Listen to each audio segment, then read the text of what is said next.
Probablemente hayas escuchado a alguien mencionar la frase, el crimen perfecto, generalmente se refiere a un delito en el que el criminal no deja atrás ninguna evidencia o alguna pista que acerque a los investigadores a resolver el caso. Los detectives a menudo pasan años investigando estos casos, todos sin éxito. Eso es cierto en el caso de Ray Rivera. Ray tenía todo a su favor: una bella esposa, casa nueva, gran trabajo en puerta y amigos y familia que lo amaban mucho. Pero si todo esto es cierto, ¿qué lo impulsó a saltar de un hotel de 14 pisos en una cálida noche de verano en 2006? Más extraño aún, ¿qué hacer con las enigmáticas notas que dejó? ¿Y un ladrón escurridizo que intentó robar la computadora de Ray varias veces? Bueno, esa es la cosa. La familia de Ray cree que él no saltó desde el techo del hotel ese día. Y si se cree en piezas clave de evidencia, podrían tener razón. Ray no saltó. Fue empujado.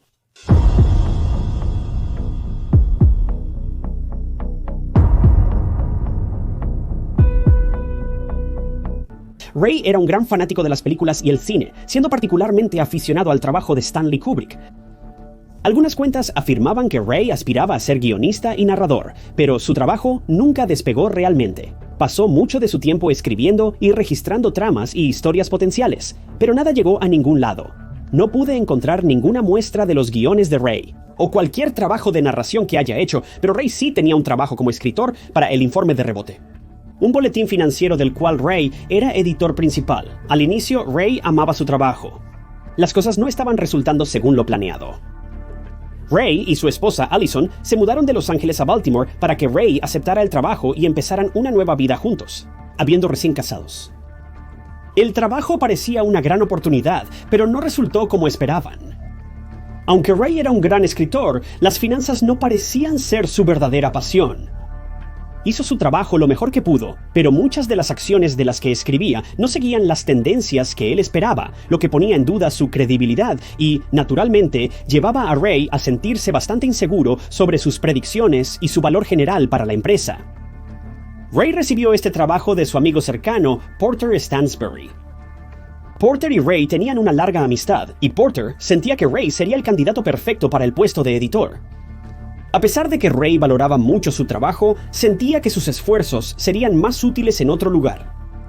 Así que después de aproximadamente 2 años trabajando para el Informe Rebound, Ray dejó su puesto a finales de 2005, convirtiéndose en escritor independiente para la corporación Agora, una empresa que de alguna manera aún era operada por Porter Stansberry. Allison, la esposa de Ray, dice que los dos habían hablado varias veces sobre regresar a Los Ángeles para que Ray pudiera seguir su verdadera pasión de escribir guiones. Aunque los dos habían hablado de esto varias veces, nunca habían hecho planes concretos para regresar a su ciudad natal, aunque estaba cada vez más claro que Ray simplemente no estaba contento con su nueva vida en Baltimore. Cuando no escribía o editaba artículos financieros, Ray entrenaba al equipo de waterpolo de la Universidad Johns Hopkins. Ray amaba los deportes acuáticos y trabajó como entrenador de estos deportes para adolescentes en una secundaria de Burbank, California. A sus estudiantes les encantaba. Sus exalumnos de secundaria lo recordaban con cariño. Uno de los entrenadores asistentes dijo que los niños valoraban sus consejos porque Ray era un hombre que sabía de lo que hablaba cuando se trataba de deportes acuáticos. Pero todo esto aparentemente se fue por la ventana, cuando, sin previo aviso, Ray desapareció una noche en 2006. Nunca más se le volvió a ver con vida. Ray Rivera fue visto por última vez el 16 de mayo de 2006. Él estaba en casa mientras su esposa estaba de viaje de negocios en Virginia. Mientras ella estaba fuera, un colega de ella se quedaba en casa con Rivera. Claudia, colega de Allison, era su buena amiga y pasaban mucho tiempo juntas. Claudia dice que pasó el día en la casa con Ray, pero Ray había estado ocupado con una de sus asignaciones, por lo que no lo vio mucho ese día, ya que había estado encerrado en su oficina, ocupado con el trabajo. Claudia afirma que cerca de las 4 de la tarde oyó sonar el teléfono de Ray. Contestó el teléfono, pero solo dijo «Oh rayos», antes de salir apresurado por la puerta trasera como si llegara tarde. Apenas salió, regresó corriendo adentro y volvió a irse segundos después, dejando las luces y su computadora encendidas en su oficina. Cuando Claudia le contó a Allison sobre el extraño comportamiento de Ray, ella intentó llamarlo varias veces, pero él nunca respondió. Allison admitió después que supuso que Ray solo había salido a tomar con amigos, pero no había evidencia de que esto en realidad hubiera ocurrido. No fue hasta el día siguiente que Allison comenzó a temer que algo había salido terriblemente mal. Al volver Allison a casa de su viaje de trabajo al día siguiente, Ray continuaba desaparecido. Los informes indican que Allison pasó todo ese día buscando a Ray, pero no había rastro de él. Cuando Ray estuvo ausente por 24 horas, Allison decidió reportar su desaparición. Cuando Ray se fue de casa, conducía el auto de Allison. 6 días después, encontraron su vehículo abandonado en el área de Mount Vernon. No había nada de interés o sospechoso en el coche, y no parecía que hubiera ocurrido algo fuera de lo normal. El problema era que Ray no aparecía por ningún lado, sin indicios de su paradero. Pero al día siguiente, la policía tendría un avance en el caso cuando descubrieron una escena del crimen que era, bueno, bizarra. El 24 de mayo de 2006, la policía fue llamada al Hotel Belvedere en Baltimore después de que un transeúnte descubrió una escena del crimen. El Hotel Belvedere es una gran atracción histórica para los residentes en los Estados Unidos. Construido en 1903, el edificio tiene una rica historia, albergando a iconos como Theodore Roosevelt y John F. Kennedy, Woodrow Wilson y el rey Eduardo VIII, entre otros. Cuando la policía acudió al hotel, Ray llevaba desaparecido poco más de una semana. Cuando los empleados llevaron a los investigadores a la escena del crimen, no podían creer lo que veían. Ray Rivera fue encontrado tendido en el suelo, dentro de una oficina abandonada en el hotel, que no se había utilizado en varios años. Sus restos estaban muy descompuestos, lo que indicaba que llevaba mucho tiempo allí. La policía cree que probablemente terminó aquí el mismo día que desapareció, o un día o dos después. Al inspeccionar la escena del crimen, los detectives notaron una pista que aparentemente resolvió el caso solo minutos después de llegar. Un gran agujero en el techo y el tejado sugería que Ray había saltado desde el tejado superior hasta el tejado inferior, cayendo 14 pisos hasta su muerte. Y resultó que el Hotel Belvedere no es ajeno a las personas que deciden quitarse la vida. Múltiples fuentes afirman que las personas se han quitado la vida en este hotel incontables veces en el pasado, aunque nunca se ha determinado un número exacto. El hotel tiene una historia de extraños sucesos que han ocurrido en sus instalaciones, y la inesperada muerte de Ray Rivera solo añadió a esta lista. Pero había solo un problema. El estado de los restos de Ray no sugería en absoluto que él hubiera tomado su propia vida. Además, cuando los detectives aplicaron matemáticas para calcular la ubicación del cuerpo de Ray, las cosas no concordaban. Si observas esta foto del hotel, verás que el edificio está diseñado con 2 líneas de techo distintas. El techo está en la parte superior del edificio, pero fíjate en el nicho justo en el centro. En este nicho, con un segundo techo más bajo, se encontró el agujero en el techo. La razón por la que menciono esto es porque la policía inicialmente creía que Ray se quitó la vida saltando desde el techo superior hasta el techo inferior, con este techo inferior cediendo bajo su peso, enviándolo al edificio de oficinas debajo. Pero esto simplemente no suma matemáticamente.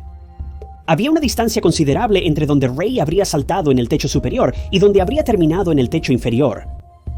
Según los expertos, Ray cayó alrededor de 177 pies y le habría tomado alrededor de 3.3 segundos impactar ese techo inferior. Cuando impactó el techo inferior, estaba a unos 43 pies de las paredes exteriores del edificio. Y aquí es donde esta teoría comienza a desmoronarse. Para que Ray terminara a 43 pies a través del techo, habría necesitado viajar a una velocidad de unas 10 millas por hora y saltar del techo como si fuera Buzz Lightyear o algo así. Pero el problema es que Ray solo tenía un espacio de poco más de 15 pies en el techo superior, no suficiente espacio para alcanzar una velocidad de carrera completa de 10 millas por hora. Para colmo, Ray ni siquiera llevaba zapatos cuando cayó a través del techo, llevaba chanclas. El salto habría sido difícil hasta para un corredor profesional con zapatos apropiados. Pero Ray no era corredor y no tenía zapatos apropiados. No hay manera lógica de que Ray pudiera haber hecho este salto.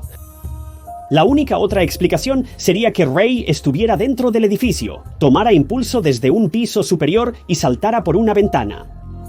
Pero el problema con esta teoría es que los pisos superiores se han convertido en condominios, que por todas las razones obvias habrían estado cerrados.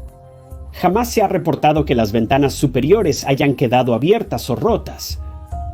Pero esto nos lleva al informe de la autopsia, que es impactante por decirlo menos.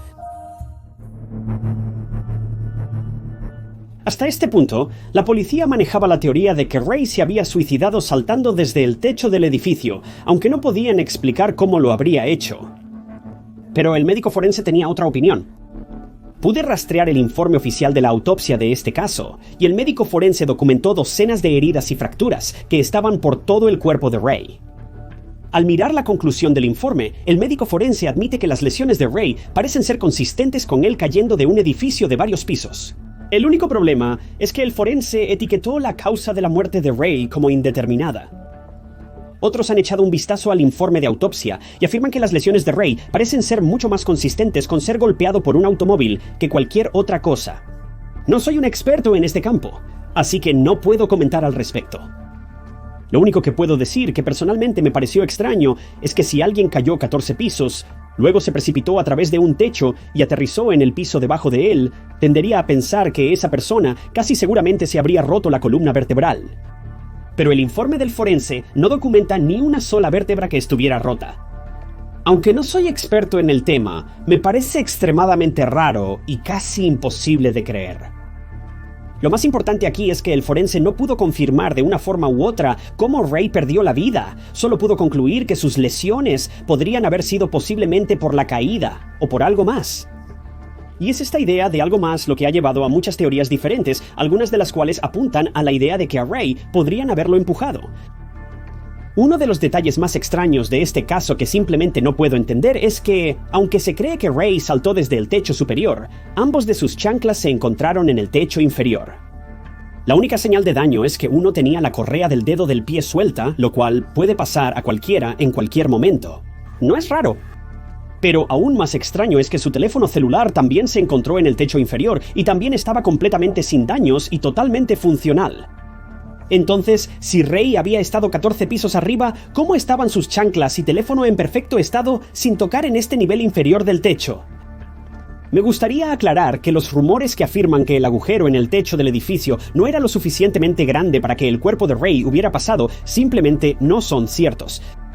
Aunque el agujero parece pequeño en las fotos, era lo suficientemente grande para que un adulto cayera a través de él. No estoy seguro de dónde comenzó este rumor, pero quiero ponerle fin antes de que se propague aún más. Allison, la esposa de Ray, comentó que en los días anteriores a su desaparición, Ray había estado comportándose de forma muy extraña. Ella mencionó que él se mostraba muy paranoico y cree saber cuándo empezó todo. Mencionó que unas semanas antes de la desaparición, Ray había estado hablando con un hombre en un parque local. Allison dice que Ray nunca reveló de qué hablaron los dos, ni mencionó quién era el hombre. Pero después de terminar su conversación, Ray se alejaba con una mirada de gran preocupación en el rostro. Tras esta conversación, Ray se volvió paranoico y su comportamiento cambió drásticamente. Pasó de ser un hombre alegre y despreocupado a reservado, silencioso y temeroso. Creía que su casa había sido robada 2 veces en pocos días.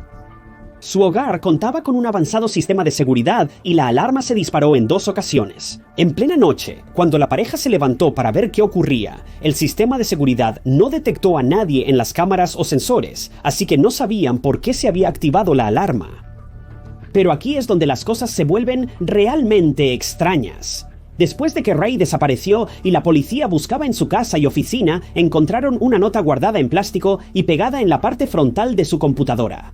La nota, escrita e impresa en una fuente muy pequeña, tenía algunas palabras y letras borrosas, pero decía lo siguiente: Hermanos y hermanas, en este momento, alrededor del mundo, están estallando violencias. ¡Qué espectáculo impactante! La siguiente línea es un poco demasiado borrosa para leer, pero continúa un momento después diciendo, cito, «Eso fue un juego bien jugado. Felicidades a todos los participantes, ojalá lo hayan disfrutado. Es hora de despertar, así que aquí estoy. Me gustaría dar la bienvenida a quienes aceptaron nuestras invitaciones para ser miembros durante el juego. Sin ustedes no hubiera sido posible. Acepté este reto para hallar la verdad».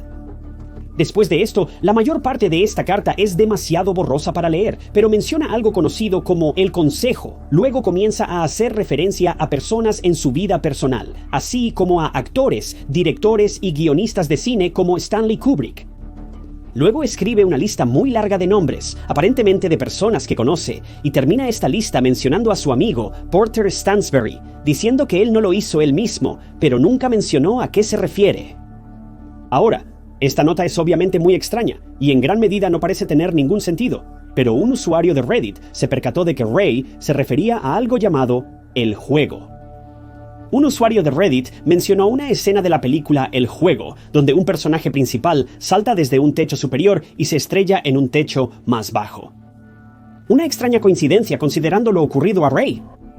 Pero el problema con esta teoría es que el Federal Bureau of Investigation ha examinado la carta y no encontró mérito en estas afirmaciones. Y otro experto afirmó lo mismo, creyendo que esta nota no tiene nada que ver con la desaparición y el trágico final de Ray.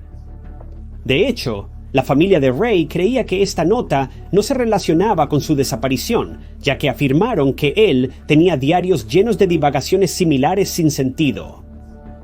Desde entonces, ha llamado a la nota un flujo de conciencia, sin un propósito real o significado subyacente. ¿Por qué Ray escribió tantas de estas extrañas notas sigue siendo desconocido, y a qué juego se refería también sigue siendo desconocido? Se descubrió que todas estas notas probablemente se originaron en la computadora de Ray. Durante la investigación del caso de Ray, los detectives tomaron su computadora y pruebas para examinar más de cerca sus archivos una vez finalizada la investigación.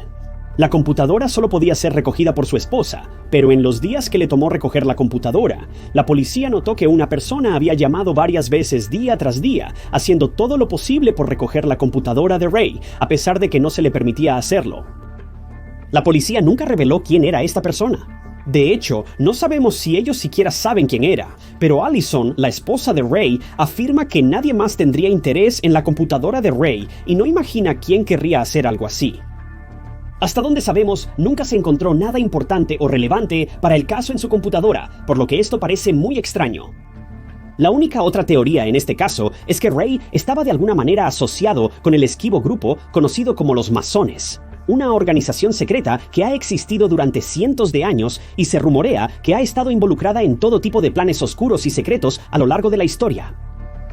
Ray estaba fascinado por los masones y había recogido varios libros sobre el tema, e incluso había comprado recientemente un libro titulado Masones para Dummies, en las semanas previas a su fallecimiento. Visitó una logia masónica y solicitó unirse, pero se desconoce si esto resultó en algo. Al final, nadie sabe con certeza qué le sucedió a Ray Rivera. La familia mantiene la esperanza de encontrar respuestas algún día, convencidos de que él no se habría hecho esto a sí mismo. Una teoría predominante sugiere que a Ray debieron empujarlo desde el techo ese día, ya que tenía un gran miedo a las alturas y había comprado recientemente una casa con su esposa. Pero el problema es que no hay indicación de quién habría querido empujarlo. Además, ¿quién podría haberlo empujado con tal fuerza para lanzarlo a una impresionante distancia de 45 pies a través del techo? Incluso si lo hubieran empujado, debería haber aterrizado cerca de su posición inicial, no mucho más lejos de lo que saltó. Pero eso no fue lo que ocurrió. La policía sigue investigando activamente este caso años después, sin estar más cerca de resolverlo hoy que cuando comenzaron. La policía todavía opera bajo la suposición de que Ray se quitó la vida, pero parece que incluso ellos están comenzando a creer que esto puede ser un poco demasiado increíble para ser cierto. Gracias por sintonizar otro episodio de Historias de Crímenes Reales. Si te interesan más documentales de crímenes reales similares, no olvides dar like y suscribirte. Si deseas apoyar el canal, la mejor forma es dejando un comentario abajo. Cualquier comentario sirve. Ayuda al canal mucho más de lo que puedes imaginar. Si quieres ayudar económicamente, puedes hacerlo haciendo clic en el botón azul de unirse que está abajo o comprando una taza de True Crime Stories en TyNotes.com. Pero con eso, mi nombre es TyNotes y los atraparé, chicos, en el próximo video.